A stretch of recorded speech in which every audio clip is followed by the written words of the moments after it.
એની પાસે બાળક પાસે જે શક્તિ છે એને આપણે બહાર લાવવા માટેના પ્રયત્નો આ સરકારશ્રીના છે અને એના ભાગરૂપે આ કલા મહાકુંભ છે.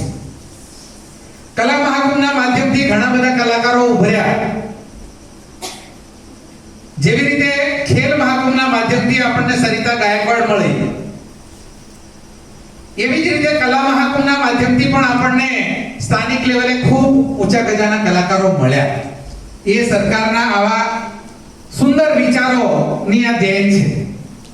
કલા મહાકુંભના માધ્યમથી આપણે આપણી સંસ્કૃતિ તરફ પાછું ડોક્યું કરવા માટેનો એક આપણો પ્રવેશ દ્વાર છે. આજે જમાનો બહુ હાઈટેક આવી ગયો, ટેકનોલોજીનો આવી ગયો, એટલે આપણે આ મોબાઈલમાંથી ઊંચા નથી આવતા. બાળકને મોબાઈલમાંથી મુક્ત થવા માટે આપણે એને મેદાનો તરફ લઈ જવા પડશે. બાળકોને મોબાઈલ છોડાવવા માટે આપણે આ કલા જગત તરફ જવું પડશે, અને તો જ આગામી સમયની જે આપણી આગળ પેઢી છે, ભવિષ્ય છે, એ સુધરી શકશે.